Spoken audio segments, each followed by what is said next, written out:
Hello, everybody. Welcome to another exciting episode of Jimmy's Jambox. We're here. We're back at it again, and we're going to get on into it. But before we do, as always, please make sure to like, subscribe, push all the buttons, do all the things. You know, I don't know where they are, but you do, and I trust you. With that being said, here's a quick word from our sponsor. Coconut Genmaicha, a tropically inspired tea. This hearty and comforting Genmaicha pays homage to the traditional preparation with the addition of semi-sweet toasted coconut, pineapple, and rose. The Brothers Apothecary. Fine teas and remedies. All right, thank you all so much for watching. Again, shout out The Brothers Apothecary. Make sure to click the link below. Go check them out. Guarantee you're going to like it. But with that being said, let's go ahead and get on into it. Here is today's guest. Hey guys, what's going on? Alexx Skyy here. Hello. Thank you so much for joining us. How you doing, man? Oh, you know, just living the dream. But let's go ahead and get on into it. Go ahead and tell us a little bit about, where you're from, what you do. Give us that Tinder profile of your involvement with music. Ooh, Tinder profile. That's fun. I was born in Phoenix, Arizona, or Mesa, Arizona, actually, just right outside of Phoenix. And when I was really young, I moved out to Eugene, Oregon. Mm-hmm. And as of 3 years ago, moved down to LA for about 2 years, and then now I'm in Portland right now. So those are kind of the places that I've hopped around, but as of right now, I'm in Portland. Okay, hell yeah. And what got you into music initially? Initially, I think I was 7 years old. I mean, before that, I always loved, my parents were always like, oh, have a good voice when I was super young and everything. But I was 7 years old, and I listened to Lauryn Hill for the first time. That album, The Miseducation of Lauryn Hill. That was the first album. I was 7 years old. And that just sparked an interest for music that on a different level. I always knew that I loved music, and my uncle's a musician, watching him as well. It was amazing. But I don't know, listening to the way that Lauryn Hill mixed the R&B with the hip hop, with the gospel, I don't know. It was magical, and it really kind of sparked something in me at a young age that was just I want to do that. That's very impactful music to have happen at such an early age, for sure. Yeah, but I mean, great start. Yeah, and actually that segues really well into this next question, which is one we ask early. It's one we ask often, and it's definitely a crowd favorite. What was the first album you ever bought with your own money? Oh, first album I ever bought with my own money. Get Rich or Die Trying. Hell yeah. 50 Cent. Hell yeah. Yeah, I remember that. It was on, iTunes. And I was, at that time, I was, what's the word? Illegally downloading all of my music through LimeWire and stuff, allegedly. Allegedly, of course, yes. Yeah. It's not confirmed. But, get back on the little iPod Nano, handed down from my sister. There was some 50 Cent on there, some Neo, some of the old, the classics from the late 90s, early 2000s, right when I was, absorbing all of my knowledge for what I was going to eventually love to make and exude back out into the world through my music. But yeah, Get Rich or Die Trying was, and then all the movie along with it, and that whole, that was really impactful in that time in my life. This has been said on a few episodes before, but 50 Cent really, his impact on music was wild. And I don't think he gets the credit he deserves. I agree. His music was very melodic, first of all. Yeah. We were out here learning whole scales and stuff, and he was it was just happening all the time in the background. Just with a half a jaw. Yeah. Yeah. And I mean, even now, he's still he's doing his thing. Yeah. 50, if you ever want to be on the show, that'd be all right with me. I'll have my people get to your people. Perfect. And then getting back to the questions here. What was the first live show you ever went to? That was one you wanted to go. That I attended. Yeah, one that you saw was happening. And you were like, I have to go to this. Jeez. I think, I'm not 100% sure, but I think it was Snoop Dogg at the Cuthberg Amphitheater in Eugene. And I was 11, 10, 11, somewhere right there, right before middle school, like 5th grade, like right before I, had the independency to really go disappear on my bike or whatever, I was like right at that age where I still had to get some permission and whatever. But, yeah, I remember Snoop and a couple of dope openers coming to the Cuthbert, and I was pretty excited. I mean, a couple homies went and spent a little bit more time than we should have there, like we got home late type thing, because it was the first time we like were trusted to ride our bikes home instead of being picked up or whatever, and we and of course you're like, a few more minutes. A few more minutes. What's a few more minutes? Yep. Man, you have some really interesting first musical experiences. That's really cool. Appreciate it. And do you play any instruments? Not well enough. In a studio, give me enough time. I have a good enough ear to, whatever. I can pick out a melody and pick out chords on a keyboard and a couple on a guitar, play a bass line for sure, play out some I want to get into it. It's my next kind of frontier, in my opinion, in music is like, I haven't obviously mastered, I would say, singing or rapping by any means, but I'm at a point where I'm like, I've put in my 10,000 hours plus on singing and that, and I really want to like find something else to start like getting good at. And right now I think like guitar / ukulele, bass, something with strings is the easiest for me to just have at the house. I have a ukulele and a guitar at home right now, so those are the two that I'm hopping on. Oh yeah. I mean, I think especially as a vocalist, learning an instrument really goes a long way. For sure. Because it shows you another thing making any note at any time. Yep. And then you can like build off of that in your own range. 100%. Yeah, it just opens up my versatility too, and being able to just play by myself too. I mean, and it's work, I'm not really a producer either, so I have to depend on other people to, put together like sets for me. Yeah. And I could do that, but that's money. Like I have the laptop, but I have to get Ableton or, get the software and get all my tracks and, or, and learn that. That's another frontier too. So like, in my opinion, right now, an instrument is my like next thing, and once I maybe have an instrument or two under my belt, then I'll get once you have a couple things to record. But if I'm not hopeless, if I'm by myself in the room with an Ableton or a Pro Tools, I can press record and stop and delete a take and whatever. But like I'm not gonna you're not gonna go any new files, pulling some plugins on there or plug like no I'm like help. Yeah, you're like compressor. No, I totally get that. I'm under pressure. Fuck a compressor. Honestly, that's another point I've made it before, or at least has come up a few times, is it's important to know how the other things work. Like that, that matters. But getting good at what you do and being so good at it that other people who do the other things want to work with you, goes such a long way. That's where I'm at. Yeah. Where I'm really like trying to like, I feel like I've gotten there recently where I've honed my singing and rapping combo, plus the charisma of the live aspect. So I'm getting a little bit of attention. Finally, I'm doing it. And the reason it's taken this long and the reason I'm not where I personally want to be is just because of the social media aspect. And it's a hard one for me. I'm not proficient with the posting. And I honestly, from you to me and these motherfuckers, I don't know if I'm going to get any better at it. I need help. I do. Yeah. I'm talking to a couple people right now about possible assistance, but it's tough. It's a tough one for me. Let me know what you find out, because I'm also looking for people. It's tough. I would, because I'm in the same boat. Like, we're gonna break the question format for a moment, because it's just, everybody has talked about how monotonous it is and how it's like soul sucking and like doom scrolling and all that stuff. Yep. But really, it just, it never represents what I'm trying to do correctly. You know what I mean? Like I either don't have the tenacity or the knowledge to display what I need displayed properly. Like I do my best. Like obviously, the people have seen it, you've seen it. Right. No, but man, it's not fun.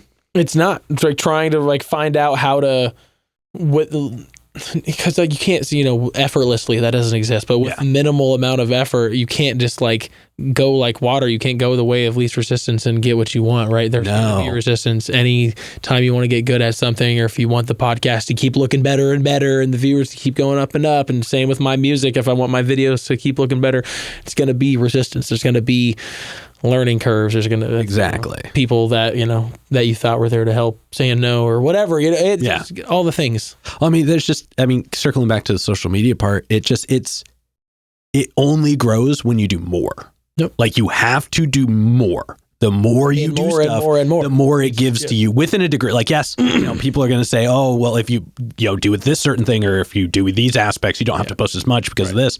But the reality is you have to keep doing it. Yep. Like, if you don't want it to stop, you have to keep going. Yep. And it's not to diminish it as a business tool. I get that. That is how. And I respect it as a profession. It's a profession for somebody that has passion about doing that. Exactly. About creating an image, right? That might have been a publicist or a stylist back in the day, right? But now that's a social media manager. They're now creating an image for the phone to be presented. It's not really just PR magazine anymore. It's different, right? It's just PR. Exactly. That's all it is. Somebody's handling all that. Yeah. And I mean, it's cool even. Like, I would rather watch like content that was somebody else catching it the whole time. You know what I mean? Like that the third person experience is the most accurate because it's how you would view it. Exactly. But I get it. And in today's society, who's got the time? Ain't nobody got time for that. Mm-mm. All right, but getting back to it, we've got one last foundation question. All right. Do you have a defining moment where you decided that you were going to take music more seriously than you had up to that point? I think I think when I was in high school,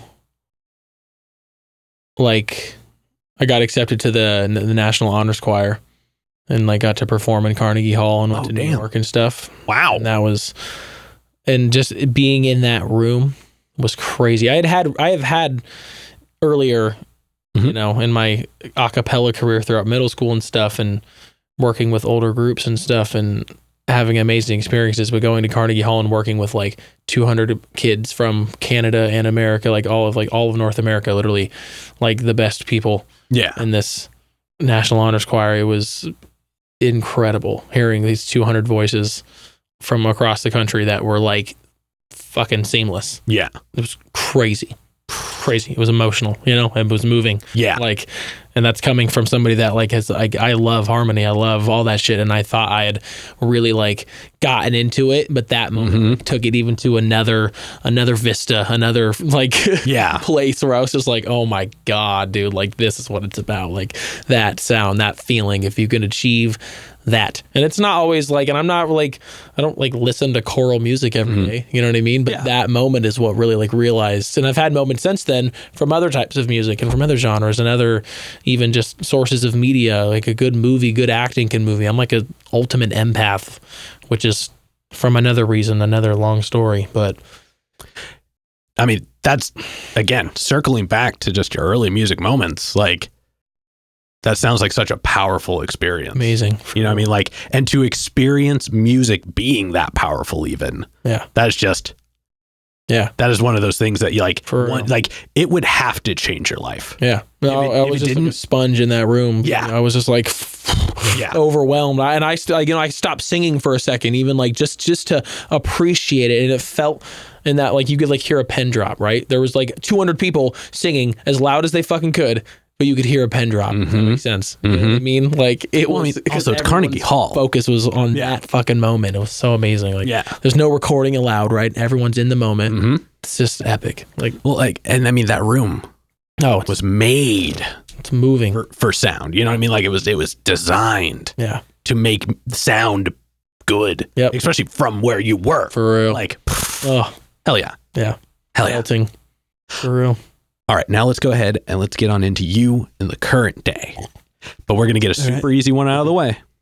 How'd you pick the name? My last name is Grabowski, which is a little bit tougher to spell than Sky. Yeah, spell it. I kind of want to remind me off camera. We'll do it off of that. Yeah. I don't want to embarrass myself. Remind me off camera.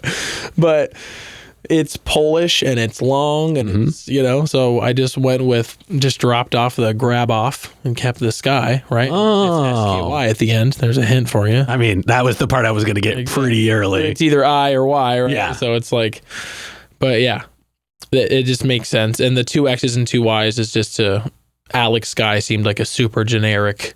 Yeah, differentiate yourself. Any form of media. It could be, a model, I don't know, whatever could pop up. There could just be somebody named Alexx Skyy. No, and I just wanted to really differentiate myself as Visualize. And for my logo, it works really well. Aesthetically. Yeah. That like double letter at the end, Yep. especially like stacked on top of each other, slight stagger, the X and the Y tying really together. Like I do that. This is me doing a bit that I do on the show where I break down people's names, and it, as far as composition goes, I think if they were both 3 letters, it wouldn't have had the same impact. Okay, right. The 4-3 makes it work. Okay, yeah, I feel you. Yeah. What would my first name would have had to have been to make that work? Even. I don't know. I don't want to get stuck on that. No, totally. But like I said, I think as far as name presentation wise, it's easy to remember, easy to spell. Yeah. So definitely a quality name. Yeah. Thank you, man. Appreciate it. But now let's go ahead and let's talk about your writing process. And we're going to break it into parts, but we're going to start right at the beginning. Okay. So when you get inspired, we're going to check that box off the list. Mm-hmm. What are some of the things you do to get a track started?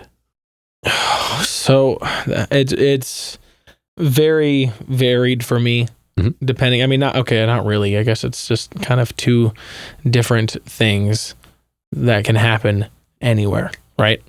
And one of which is somebody making music of any fucking form. I have some sort of kind of just, here's some words. Yep. And it just kind of starts happening. And I start making this little web, kind of freestyling. And I've been freestyling, like that was my shit, man. Like me and my boys, like Jamari, especially, West Hippie, shout out.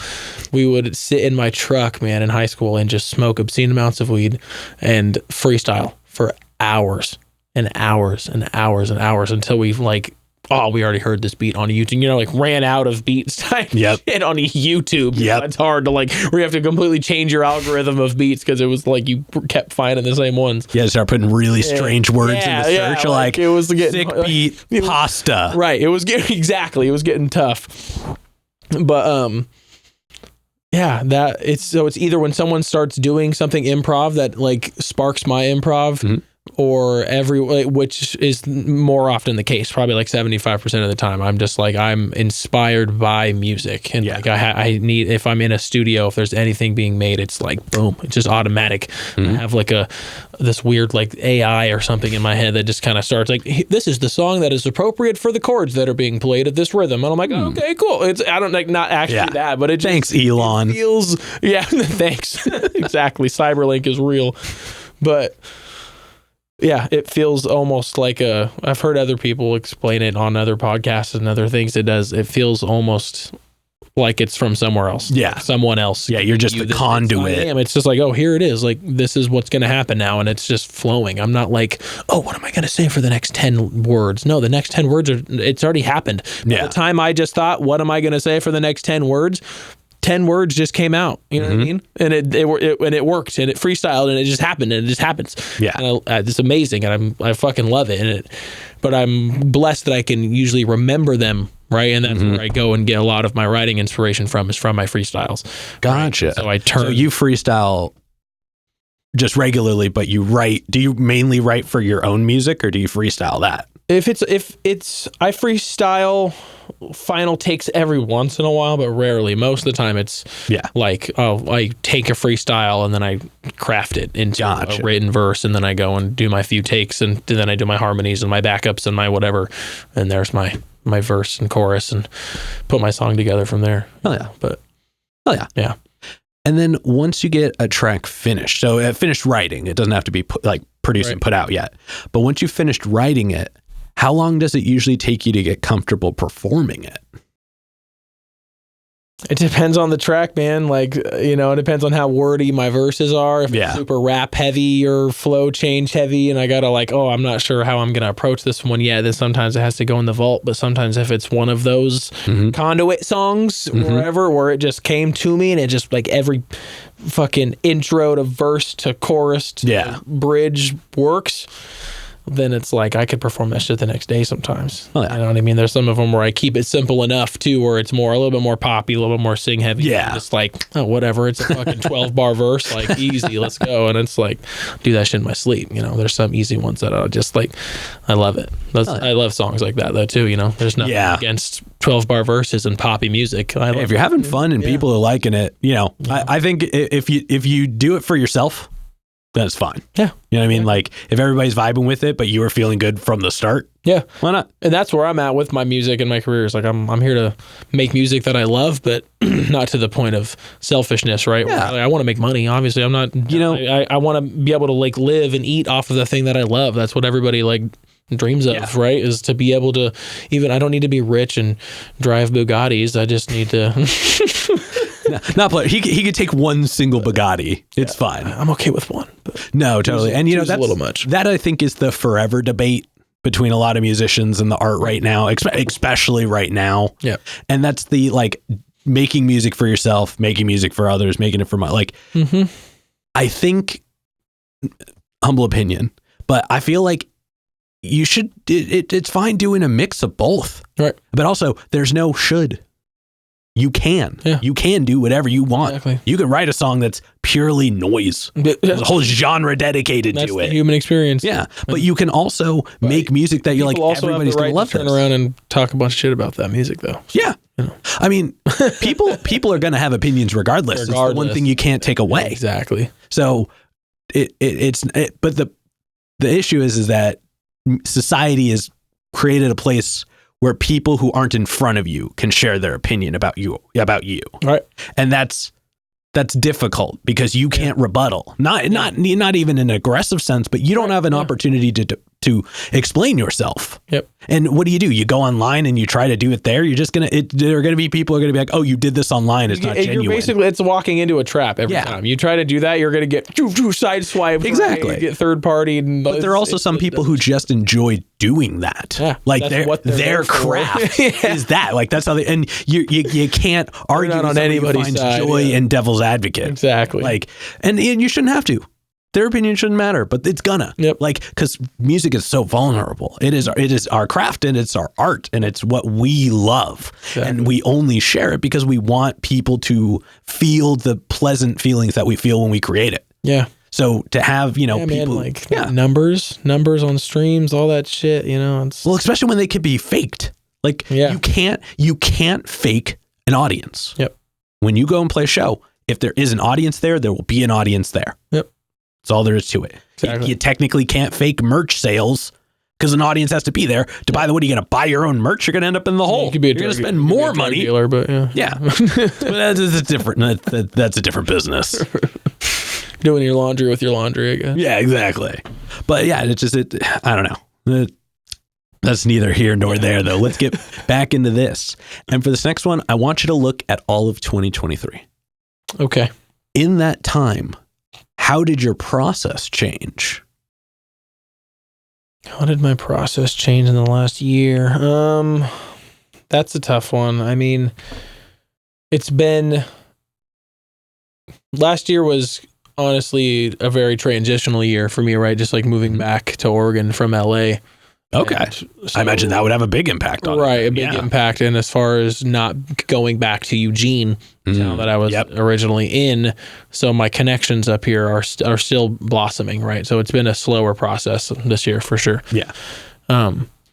Which is fine, but I'm like, just still getting into studios and still getting into venues and meeting people and finding a niche of musicians that I want to work with and that want to work with me, kind of thing up here. So, but that's also tough because like I have free work, free studios, free to cheap, not free, but basically free compared to accessible, studios that I can go down and just free form and be in there for as long as I want and record. And, that's fucking priceless for a musician. So it's like, of course I want to like build new relationships and go record other places, but it's like if I need to get stuff out and stuff that's important to me, especially and like music that I really care about, like why would I not go to a professional quality studio that I can just fucking.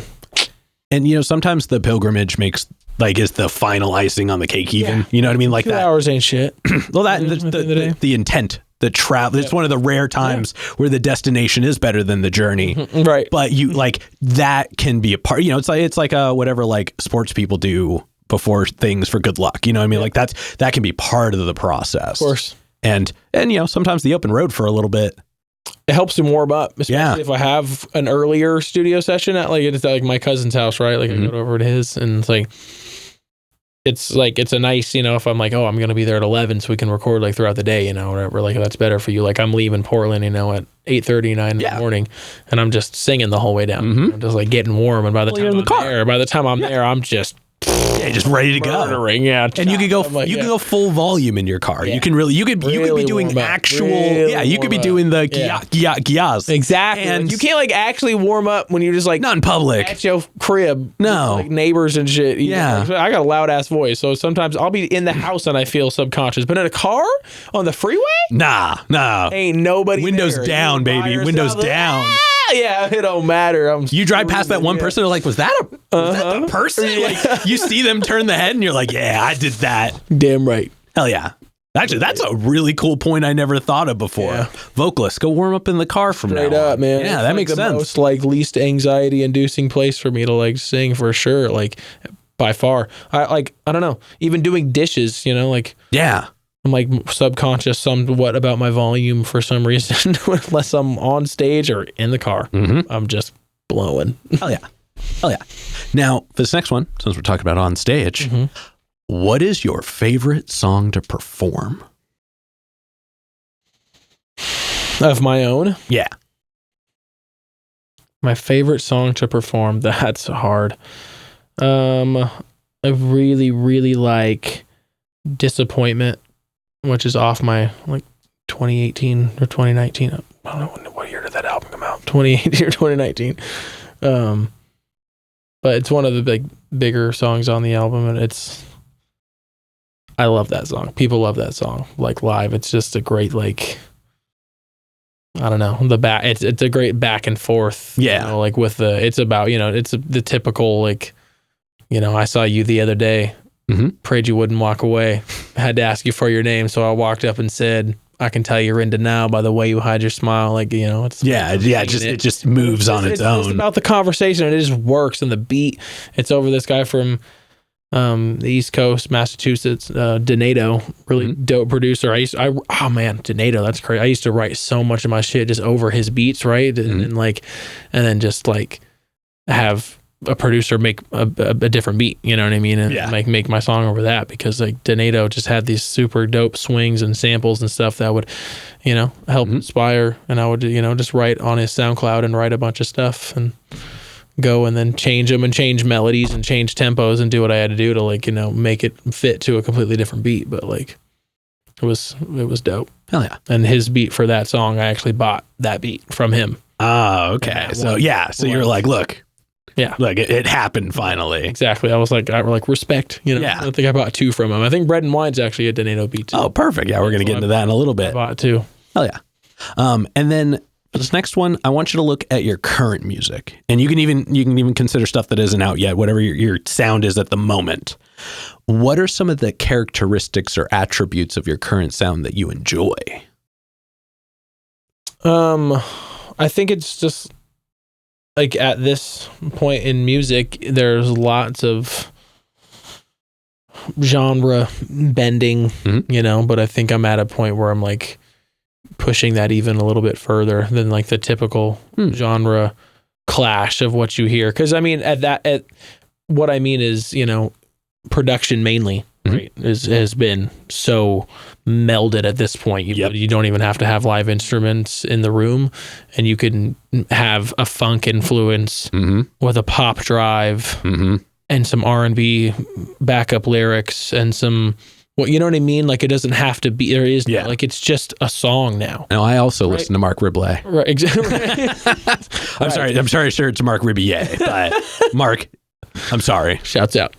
But yeah, like I you know, I rap and I sing and it's just like totally each song is so different, man. You'd have to like see a show, and a bunch of my stuff is unreleased that I play, so it's like I'll take you from disappointment, this very kind of like jazzy, very jazzy chords, cool walk down, like with that cool, like, hey, nice to meet you, girl, cool suave, to a like total emotional breakdown, like take you slow for a second, to a more like foolish love, totally funk influence, different, like now we're dancing, we're going, you know what I mean? Like I take people on a roller coaster, and I love that. Like when I'm at a show, like that's what I want to, you know what I mean? I want to be taken on a fucking ride. Oh yeah. And that's, in my opinion, is like hopefully indicative of your album, right? Is to be taken on a journey and see some peaks and valleys, because I don't want to just be on this vibe the whole time. Personally, some people do, and that's, some people are, you know, like stay in their vein and they don't need to go anywhere because people love their fucking vein, and if they ever stepped out of it, their fans might hate them. Who knows? I don't know. Yeah. But like that's just like me.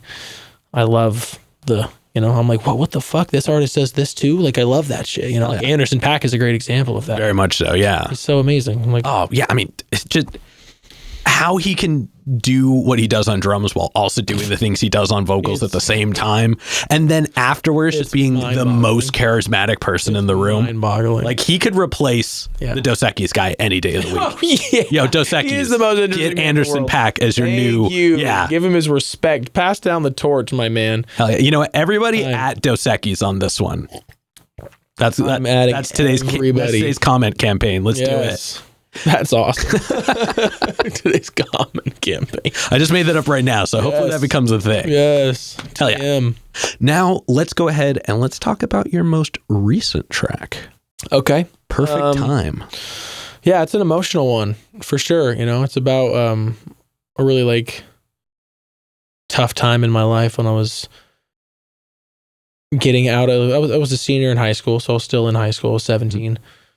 And me and my parents' relationship, you know what I mean, like coming to a boil as of boys becoming men. Yep. With another man, a very manly man, a father figure in the house, and a mom that, you know, has struggled with her identity, kind of, you know, searched and done different things her whole life, and which is part, you know, influenced me in from both sides, like a very steady to a like always like loving, steady mother, amazing, but like, you know, very different as far as just their mentalities and their like their teachings and their everything. And it came to a boil one night, right? This triangle was not working, and some things were said, you know, and I like left in a heat and like ended up staying away from the house there for a while, and was just in this point where I mentally felt like I had nowhere to go. Like looking back now, I'm sure there's places I could have reached out and went, you know, but I was sleeping under the Washington Jefferson Bridge for a few days in Eugene. Yeah. Homeless, or, you know, and this like dude, don't even know his name, still walked up and had like probably like 6 teeth left in his mouth, and had a blanket and took it off of his back, and had hardly clothes on under this blanket, and put this blanket around my back though, and sat there and talked to me for probably like 6 hours, you know.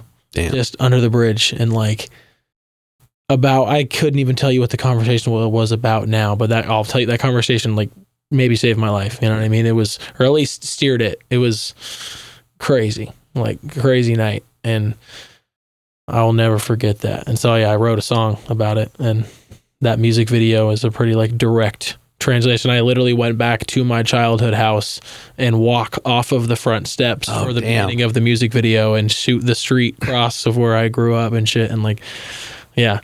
And then went to the bridge that I slept under and shot, and like, yeah. So it was an emotional day. It was like 14 hours of filming, and with people that I really care about, Fresh Pack Studios, you know, that I work with. And so I couldn't have captured it with anybody else. No. You know what I mean? Like it was just totally. Like with those, with my people in my town, my story. It was, so it's an emotional one for me, and I really want it to like get the attention it deserves. I love that song, man. Hell yeah. So that's really powerful. Thank you. And I already made smaller comments on this, but like you seem so intentional with how you handle all of your music. Like you seem to have a reason for most of what you do. And I think that's really like, I appreciate that. Yeah. Just because again, there's nothing wrong with approaching music any direction. Right. But you seem to have so much like desire to present in your music. Yeah. And that's really cool. Thank you, man. I do want to talk about one more track that you already brought up a moment ago, but Bread and Wine. You go all the way to the bottom of your Spotify. It's there. Yeah. And you know, it's funny because it vibes right from the start. Right. Like it's you like, was that like the first track you like ever put out? I on all platforms, right? Yeah. That's I mean, yeah, we dive your SoundCloud late enough. Yeah. Yeah. Do that. That's my first post SoundCloud release, I'm pretty sure, is Bread and Wine. Yeah. And that one, we went up to, came up to Portland, living in Eugene, came up here to Portland and went to, I think, the Tigard Hilton. So not Portland, Tigard. And shot a inappropriate music video. And, you know, I was 18 and felt like a baller and champagne and weed and allegedly. And yeah, it was a really good time though. And the video's dope. And like the homie Kaz from, he just actually moved out here from overseas recently, and he's one of the dopest video editors I've ever fucking met. And that was the first like intro to him. So we went up there and shot and sent it to him, and we didn't know what to expect, and we get this fucking product back and we're like, what? Like, we were not expecting that. Hell yeah. And you know, kept going back to him for business and have a great relationship with him now, and he lives out here now, so we can actually like work together, and yeah, it's dope. That's awesome. So it blossomed a lot of dope relationships, that song. Like I love that song. Hell yeah. It's got some goofy lyrics, but I love it. You know, it's funny because it definitely does, but it still has that like R&B-ish vibe. Right. You know what I mean? Like it was very true to like what you grew up on and like wanted to do and are still doing now, just more slightly more refined. Yeah, exactly. Slightly more refined. Yeah, slightly. Just kidding. No, dude, like I said, like that song, I remember that was one of the only times I've ever had like what I would consider almost an entourage vibe in the studio, right? Where I just had like 4 people packed into my little Nissan Sentra, Liam Nissan, we called him. You know, and we rolled over to the studio and Nick's house, shout out, Nick Larson, you're a real one. And we roll up, and fucking Ida and the rest of the goons, I don't even remember who else was there. I just remember Ida's loud ass behind me, and she's a fucking 6 foot tall black woman behind me, just like, fucking kill it, Alex, like going, you know. No, I did it in one take. Hell yeah. I pull up, that's one of the only songs where I pulled up and I did Bread and Wine in one take, and Nick even turned around and was like, he's like, all right. He's like, hell yeah. I see you. And that shit was just fly. And then I just went back and, you know, did a couple more takes to get, you know, my ad libs and some other stuff in there, but the main take was just one, and it was just solid.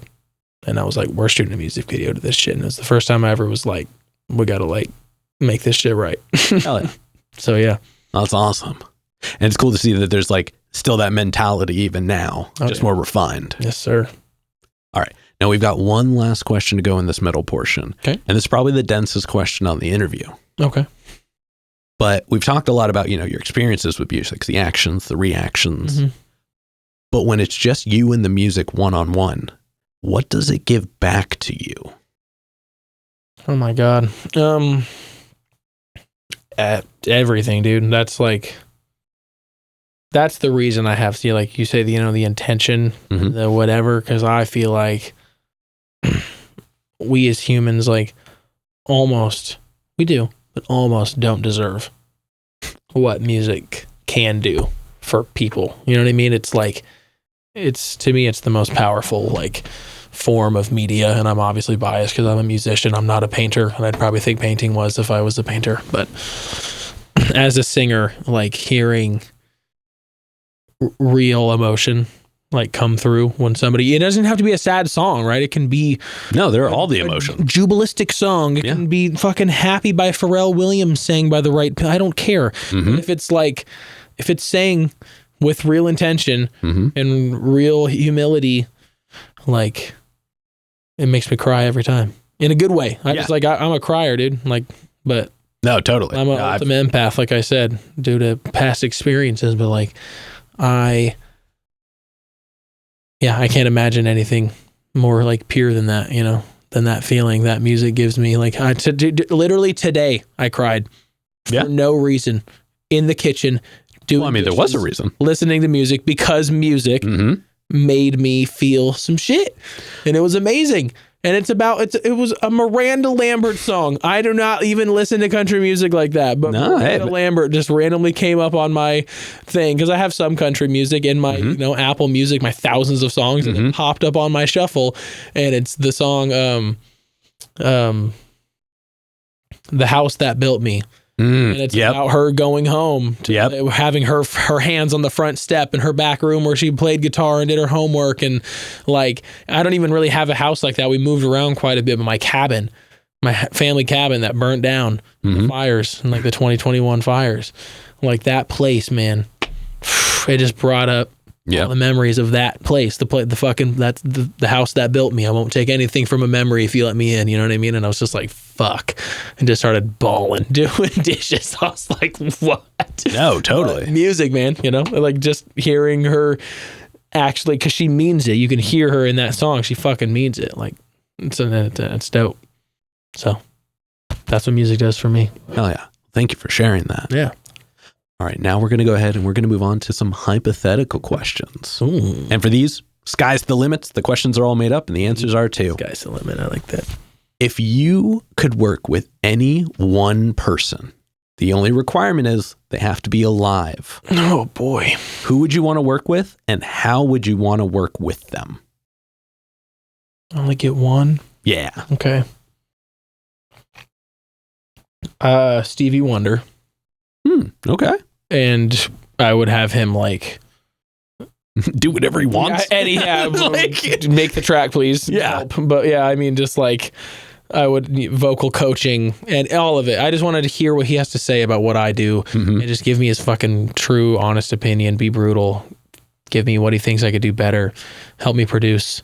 I just want to hear. If he gets into a room and is inspired by me, that would be the most fucking amazing moment of my life, which would just add more back to the inspiration that I would give back to him. You know what I mean? And I would just like, I don't know. I feel like being in a room with a guy like that, like it'd be life-changing. Yeah. For sure. Yeah. Seeing what he's done for countless musicians' careers. Like I can't, man. I mean, like Quincy Jones, maybe. Fuck, I don't know. Yeah. But like, come on. Yeah. Stevie, come on, man. Yeah. That would be awesome. Yeah, man. He's the next level. And then subsequently, who's a local artist that you're aware of that you haven't gotten to work with yet, but you would like to?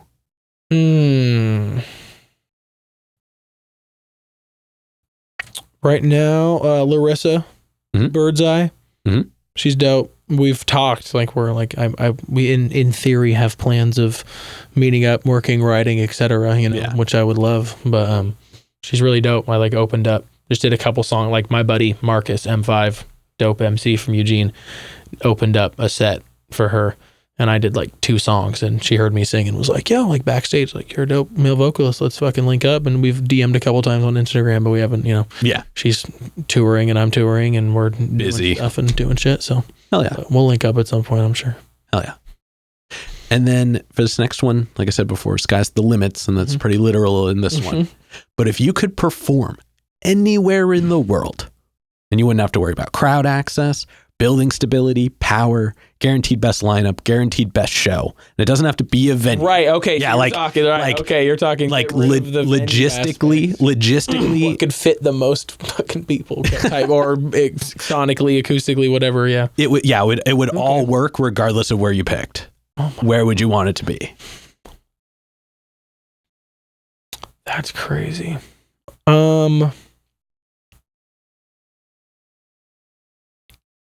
So you're saying like even regardless of the atmosphere, I could make it work, type thing. Yeah, technically there's no sound in outer space, so we're gonna. I'm not gonna go that far. Yeah, but yes, you would not have to worry about most of the limitations that would stop a show from happening. Anywhere. Probably the top of like the big volcano in Hawaii, the big island in Hawaii. Oh, okay. That volcano up there. Yeah, it's pretty fucking epic. That'd be hot. Yeah. Literally. That's my one joke for the week. Hell yeah. I just love, the Big Island is one of my favorite places on the planet. It's so like, you get like, I think 11 of the 13 world climates occurring on that island.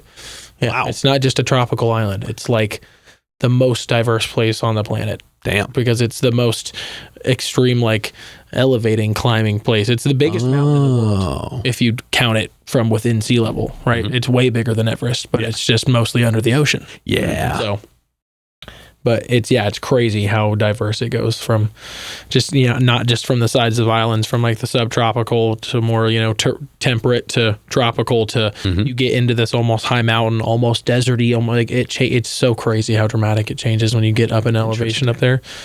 So it's not even like what you'd imagine from, tropical Hawaii up there. It's really cool. It's almost savanna-like in certain areas too. It's like, sounds like it'd be a really cool music video concept. That's what I'm saying, right? Yeah, like in one day, thing. just make it to all the spaces that you can. And you can, right? You can drive over the whole island in like 8.5 hours. Yeah. 8 hours or something. Yeah, so just make a whole day of it. You'll have like 18 different scenes all in one go. Yeah. Like, where were you?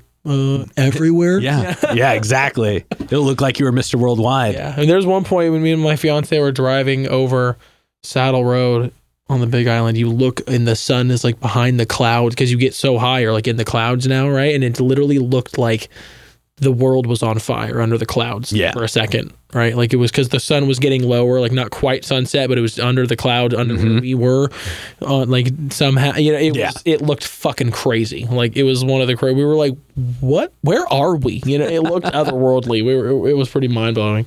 Yeah, that's wild. But yeah, hell yeah. So up there for sure. Hell yeah. All right, and then to wrap up the hypothetical questions. Okay. If you could get one more album from anybody, they could be alive, they could be dead, they could have just put out an album yesterday, they could have not put out an album in 100 years. Who would you want an album from?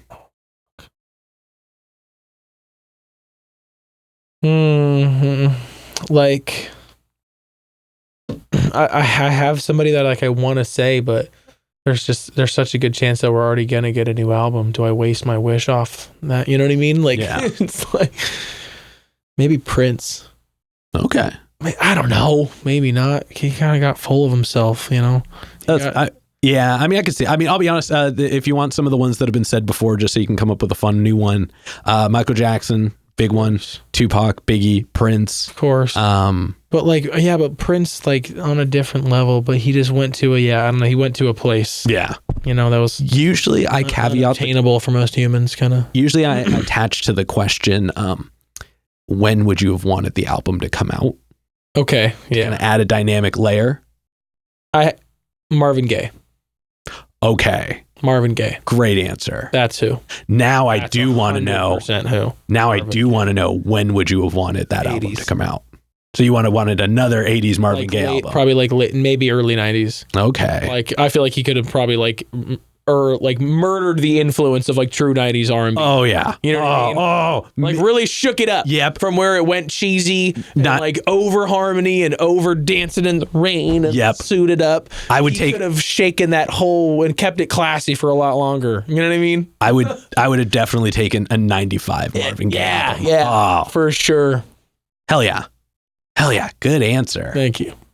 All right, we're going to go ahead and we're going to start wrapping this up. All right. Why don't you tell us what we can look forward to for the first half of 2024? First half of 2024, I definitely have one more song I want to get out by probably June. Okay.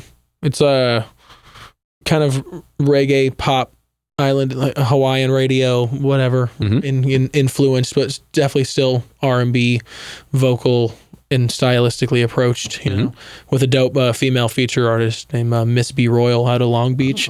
I recorded that when I was living down there in LA. It's been in the vault and I need to get it out, but I just need a couple of good weather days to go out and get some like beach footage to at least get a visualizer for it, Yeah. Some promotional content. But then, June is I'm definitely looking forward to that. Yes. And then for this next one, go ahead and look straight at the camera and tell everybody how they can find you. All right. Alexx Skyy, 2 X's, 2 Y's, Instagram, Facebook, what else? Snapchat. I got a couple others, but mainly Instagram is where I'll be posting, and Facebook. But please, any follow, any interaction is appreciated. I try and always, respond to comments and do what I can to interact with my fans, because that's honestly my favorite part about all of it, is the before and the after shows and the interacting with people. Oh yeah. And then any other plugs, any other shout outs, anybody else you want to put on while you're on here? Fresh Pack Studios, man. Fresh Perspective Art Collective. I've got it tatted on me for shit's sake, you know. Like, those are my boys. Eugene, so we're a collective of so many, like, very individual artists, but when we come together, we called it like Fresh Pack University, right? When COVID started, like, we like used it as our fucking university, our college, to just kind of hone what we do. Like, we've got multiple videographers and video editors out of this now, and drone pilots and multi-instrument fucking savants and singers, rappers, etc., and producers, and, you know, so it's a dope collective. Hell yeah. So that's who I'm shouting out. All right, now we've got one last question to go. All right. But before we do, I'm going to steal the camera for just a second. Okay. As always, y'all, please make sure to like, subscribe, push all the buttons, do all the things. You know, I don't know where they are, but you do, and I trust you. And one more shout out to the Brothers Apothecary. Make sure to click the link below. Go check them out. I guarantee you're going to like it. Delicious. But with that being said, the final question. Ooh. And this is entirely up to your interpretation. Okay. But what is an album you feel is more on the obscure side? So it's one not a lot of people know. Okay. But it's one you think everybody should know.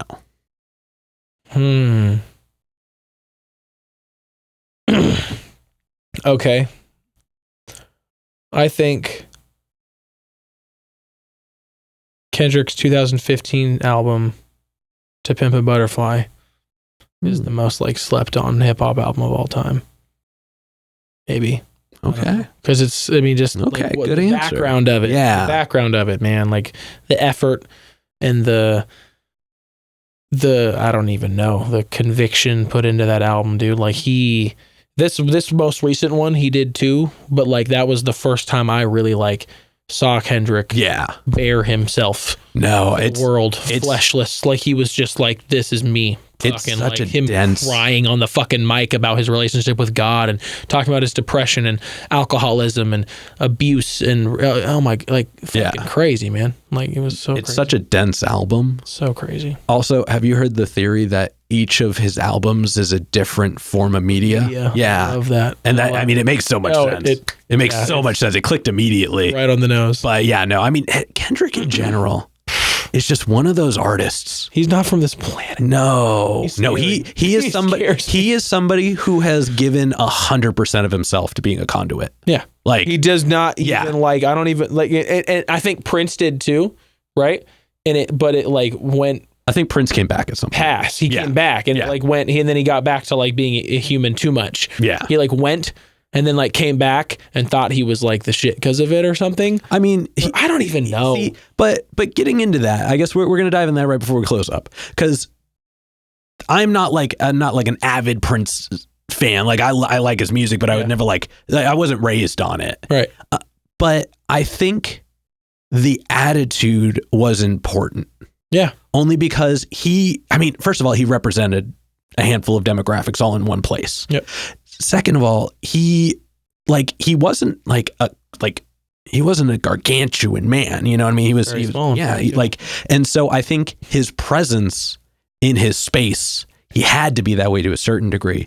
But also, I think it really empowered a lot of people, to see this man who didn't care about the boundaries of a lot of things within reason and just existed. And when he felt like something was something he wanted to do, he did it. Mm-hmm. And some of that inconvenienced a lot of people, but I think he knew what it meant to other people. Yeah. And some of the time I think he was doing it almost performatively. Yeah. Like when he breaks the wall himself in that one, it was that one TV show with the was it Ugly Betty or something like that? There was some show. It might be New Girl. I don't know. I only saw a clip of it. Oh, geez. The one where he shows up on it and the two people in the scene are like, and he's like, oh, that's right. I haven't given you time to freak out. You may do so. like that's scripted. It's a TV show. Yeah. But he was so lighthearted.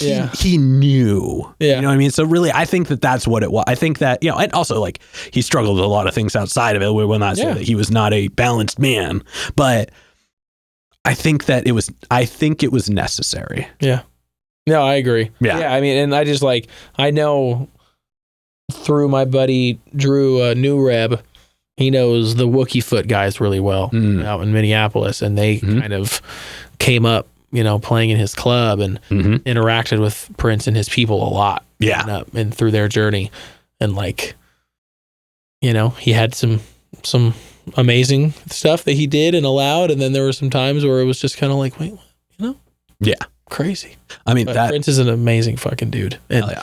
dude, I mean, come on, like you drive through Minneapolis, St. Paul, and it's just like that memorial fucking shining up on the building, and it's epic, man. He's an epic person, and I listen to his music all the fucking time. I love Prince. Hell yeah.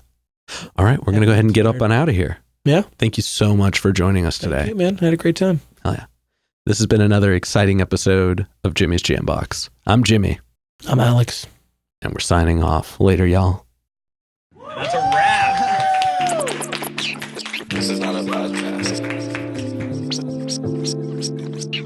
This is a show.